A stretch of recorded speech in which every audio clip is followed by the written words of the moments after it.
Hello, good evening mga katribo. Pag-usapan naman po natin ang isa pang hangal. Hangal na intrigero pa. Palibhasa, sorry doon sa mga kabaro nito, pero I don't mean to offend. Pero may kinalaman yata ang pagiging intrigero sa pagiging binabae. Tama po ba, mga katribo, mga kababayan? Ito po si bungangerong Harry Roque. Yan pa ang tinutukoy ko. Na wala po siyang katigil-tigil sa kakabunganga, no? Parang, alam nyo, ngayon lang ako nakakita ng isang mataas ang pinag-aralan, abogado, international lawyer. So, hindi po basta-bastang profesyon ito. Hindi basta-bastang abogado to. So, we expect some professionalism or refinement. Diba? Kapag professional ka, dapat medyo iba kaysa sa yung iba ang profesyon or walang profesyon. Not all, of course. Hindi naman pare-pareho. Kasi nga, mayroong matataas sa pinag-aralan na magaspang, pero meron namang hindi nakapag-aral na pino.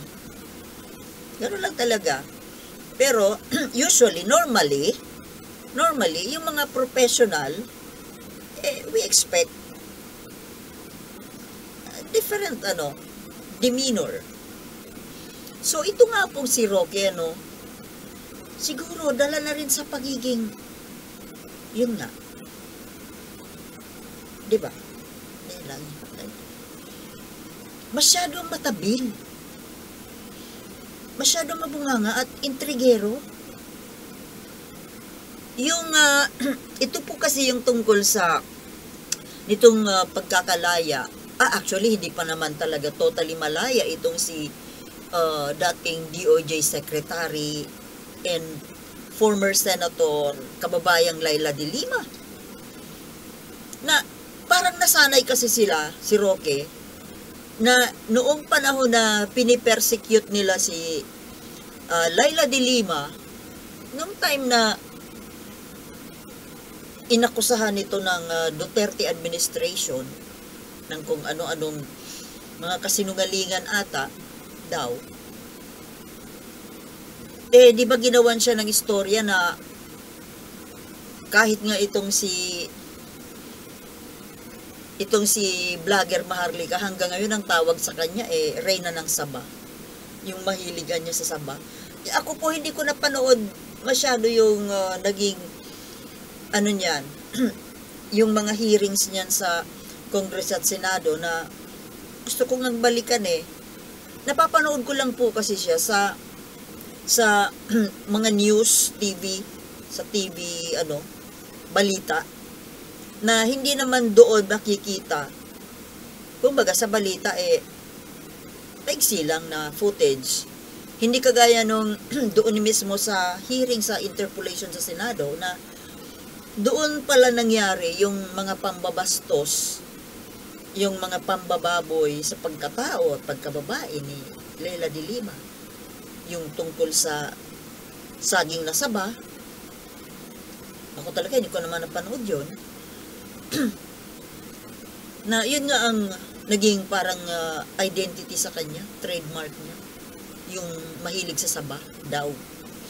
So ngayon, yan po ang isa sa ginawa nilang persecution kay Laila de Lima noon. Yung talagang sinira, yung hindi lang yung career niya. Career as a lawyer, career as a politician, yung career, pagkatao, the whole pagkatao ni Laila de Lima ay talagang sinira. Grabe yung ginawa kay Laila de Lima. Yung ibig sabihin yung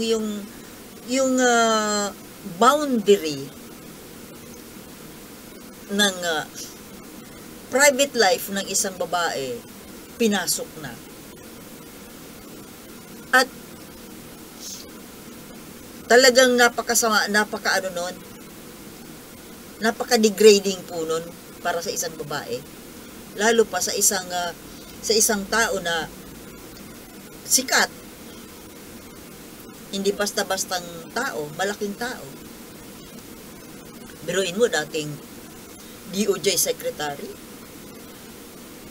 college professor, lawyer, tapos senadora, tapos gaganunin ka lang.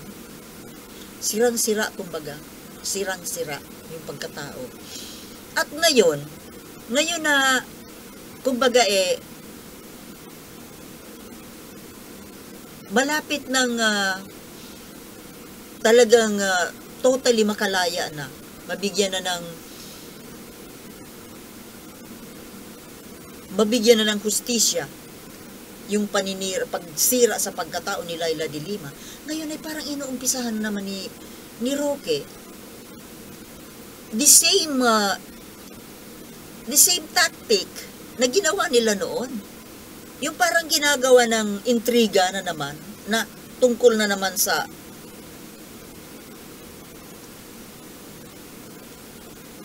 pagkababae. Kasi nga, itong temporaring paglaya, yung pagkakabigay ng bail kay De Lima ng isang judge na ang pangalan ay Judge Hener Guito, ipinagkakalat ni Harry Roque na kaya daw binigyan ng pabor na bail at makalaya itong si De Lima dahil naging estudyante daw itong judge na ito, naging estudyante ni De Lima noon sa College of Law.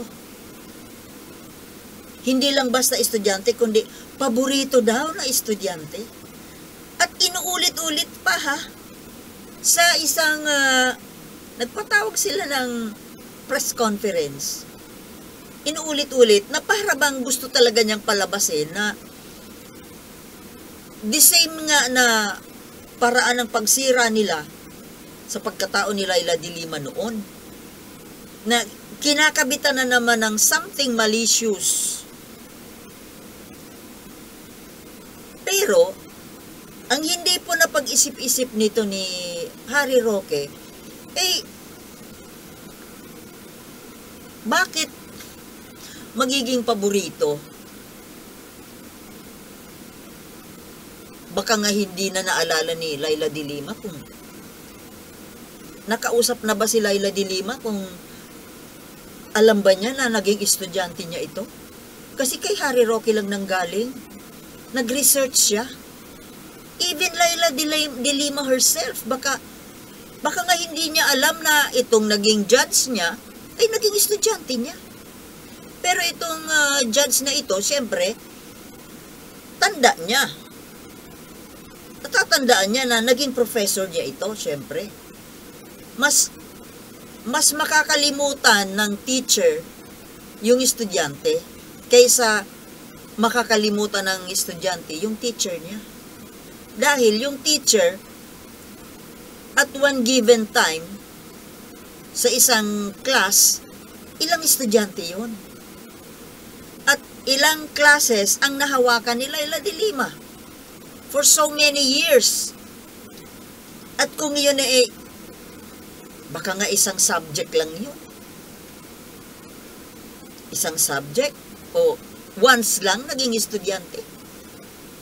And I don't believe na sa mga ganitong katataas na level of studies ay magkakaroon ng mga ganyan-ganyan na mga certain closeness between professor and student. Kasi yun pong mga ganyan na mga palakasan, yung mga closeness na ganyan, nangyayari lang po yan doon sa mga mabababang lower grades, like elementary, high school, Even sa college, medyo bihira na yung ganun. Kasi sa college nga, buti kung doon sa system na block system, na isang buong class, magkakaklase sila sa buong year. Pero kadalasan po sa college, 'di ba? Iba-ibang subjects, iba-iba ang kaklase mo. Iba-iba ang teacher, professor. Yung professor po, sa dami ng hinawakan niyang estudyante, sa loob ng isang taon or semester, ilang class of 30 to 40 students, maaalala pa ba niya sa dami ng estudyanteng nahawakan? Sa college nga po, hindi na masyadong close. Wala nang masyadong close na nagkakaroon ng very close relationship ang college professor sa estudyante, dahil ibang level na ngayon. Mas lalo na po sa grade school. Kasi nakapag-grade school din po ako. Iba, hindi naman law. Masteral. Iba po kaysa sa undergrad. Iba na sa graduate school. Mahigpit. Medyo walang gano'n na, kasi nga ibang level na po pag graduate school eh. So hindi naman po kapanipaniwala na, hindi ko po alam yung sa College of Law kung gaano kahigpit dyan. Basta ang alam ko sa masteral classes, na pagpasok ng bibigyan ka ng assignment, assigned books to read and report on. And then the following meeting, magre-report ka, tatawagin ka para mag-report. After reporting, goodbye na. Wala namang mga ganun na mga anik-anik. Parang inaano lang kasi gusto na namang gawa ng intriga nito ni Roque. Palibasa kasi binabae. Mahilig sa intriga. Hindi tumigil ang bunganga nito, oh. Parang, alam niyo, sa ginagawa ni Harry Roque na ganito, parang hindi na siya professional tingnan. Para lang siyang napaka-ordinaryong patay itsura eh. Hindi na po kayo, nagiging unprofessional na po kayo sa ginagawa ninyong yan. Siya daw kasi, kasi nagtuturo din siya sa College of Law, nagkaroon daw siya ng mga estudyante na close sa kanya. Iba ka. Ganon talaga pag mga bading, mahilig makipag-close sa boys. Diretsoy na kita.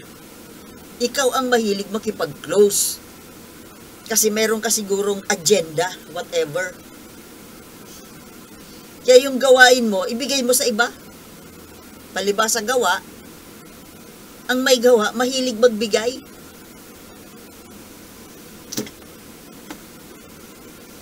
Ginagawa na naman ng intriga. At ito ewan lang po kung ano ang magiging reaction nung judge. Ito kasi si Laila de Lima, kumbaga immune na po yan eh. Immune na yan sa intriga at paninira. Na-survive nga niya yung sobrang persecution sa kanya noong araw. For 7 years. Almost 7 years na persecution. Ang sama ng tingin sa kanya ng tao. Tapos ngayon, ito na naman. Ang problema po, hindi na po natin maiintriga. Hindi natatablan ng intriga si Laila de Lima. Yun po, ang problema po doon sa judge. Ewan lang kung ano ang magiging reaction ng judge. Kasi kumbaga, sa sinabing yun ni Harry Roque na paboritong estudyante ni Laila de Lima, kaya binigyan ng pinayagan makapag-bail? Hala? Ano yun? Ibig sabihin yung judge na yun kumbaga nasusuhulan pa. I mean, hindi suhul na kundi yung merit ng kanyang judgment questionable. Questionable yung yung decision niya. Dahil dito sa intriga na to ni Roque. Ito naman si Roque, akala mo hindi siya abogado. Kapwa mo abogado yung judge na yun. You have the same career, profession. So you should know kung nangyayari ba talaga yun. O sa'yo siguro nangyayari. Huwag mo namang ipapamigay sa iba. Ewan lang po kung ano ang magiging reaction ni Judge Guito. Abangan natin. Baka mamaya mapikon yun kung ano ang gawin kay Roque. Dahil parang napakalaking po nun. Malaking issue po yun para sa isang lawyer or judge. Sa isang judge. Itong pinagkakalat na ito ni Roque. Ito talaga si Roque. Alam mo, mapapahamak kayo, pareho kayo ng amo mong si Duterte. Napapahamak ang buhay ninyo dahil sa katabilan. Ang nagpapahamak sa inyo, sarili ninyong bunganga. Yung pagiging bading mo, dala-dala mo sa profession mo. Tingnan mo nga yung itsura mo, Diyos ko. Para ng baboy ang itsura. Para talagang busog na busog sa